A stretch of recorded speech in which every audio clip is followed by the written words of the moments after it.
Oh, ngayon naman. Pinoy Calibration Master. Pinoy Calibration Master. Pinoy Calibration Master. Pinoy Calibration Master. Pinoy Calibration Master. Pinoy Calibration Master. Pinoy Calibration Master. Pinoy Calibration Master. Pinoy Calibration Master.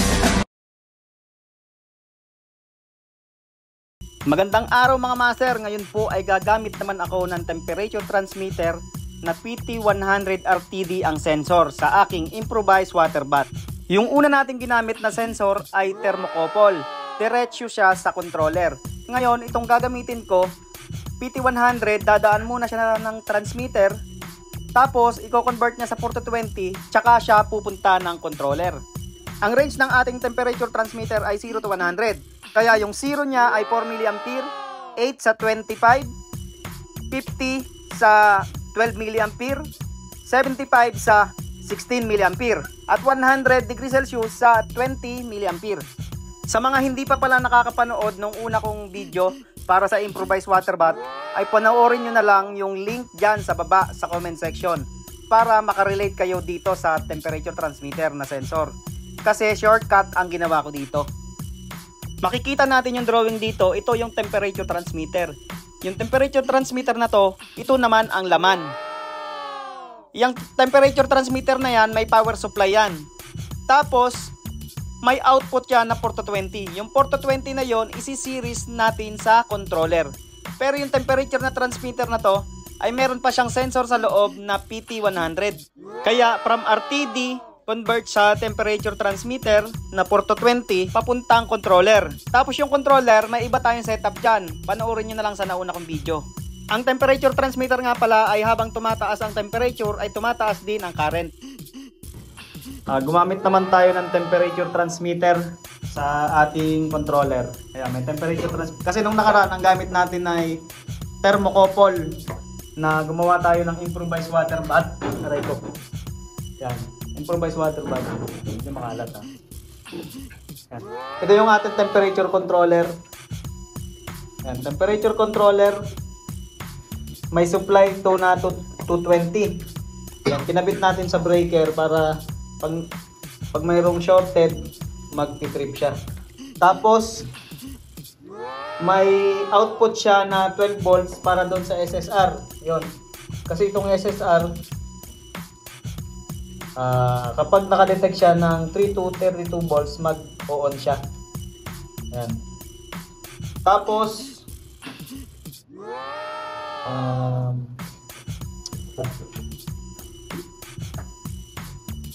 itong ating temperature transmitter na itong ginamit nating sensor dito sa ating temperature controller, sinet natin to sa temperature transmitter. Ang range pala ng temperature transmitter natin ay 0 to 100 degrees Celsius. Kaya isinet natin to sa 0 to 100 degrees Celsius. Tingnan muna natin.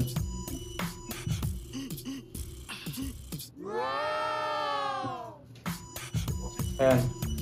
Ayan yung high, naka 100. Tapos yung low, naka 0. Ayan. Tapos yung decimal natin ay ano lang, wala. Tapos limit. Tapos yung control natin ay on-off lang. Yung kumbaga yung lalabas dito na 12 volts sa output, yan, ay on-off lang. Tapos yung ating tawag doon, control ay reverse, naka-reverse siya kasi heating. Tapos direct kung cooling.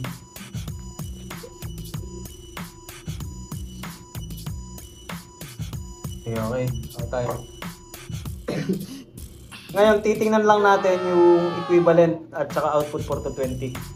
Yan. Ang setting natin ay 60 degrees Celsius. Yan, 60 degrees Celsius. Ay, gawin ko muna palang taasan ko. Gawin ko 70. O, kanina wala itong supply, ngayon nagka-supply na. Magkaka-supply yan kasi 60 ang temperature niya. Ayan, 61. Tapos 70 yung setting ko.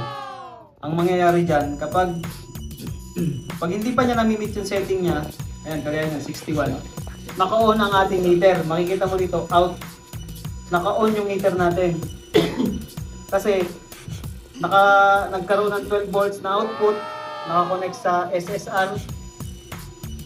Naka-connect yan sa SSR. Tapos, kapag pag naka-on yan na may supply yan, mag-on yung switch niya. Kaya may contact yan. Pero pag naabot niya na itong 70, mawawalan to ng supply.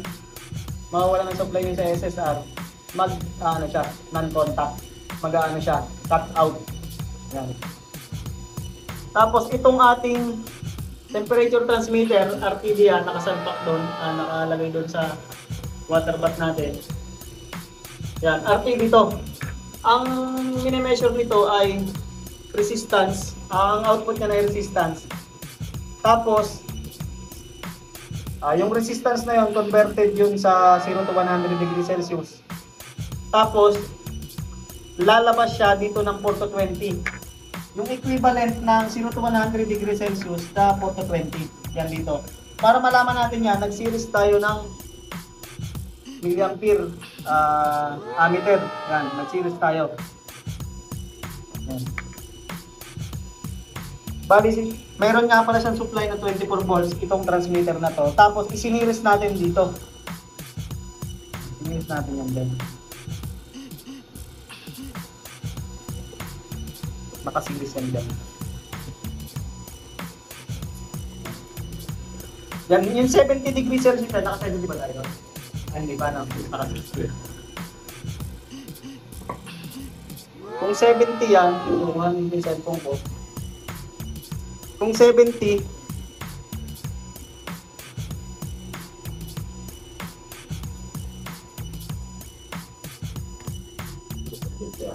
yan, transmitter. Ang ano natin ay 0 to 100, tapos 4 to 20. Kung 70 ito, 15.2. Ayan. Ay kung 72 naman, ang naka-reading dyan, 72.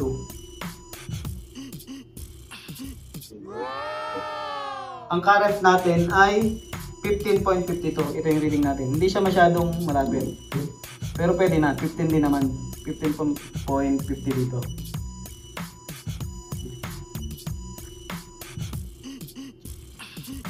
$15.52. Ang reading natin dito ay 15.54. Pwede na.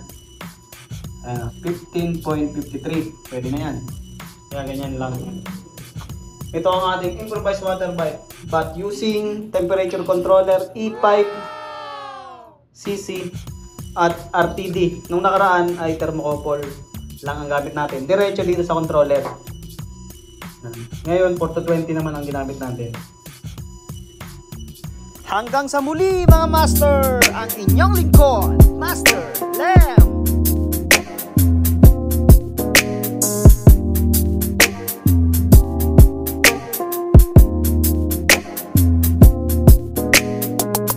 Subscribe Naaman, KO Masters.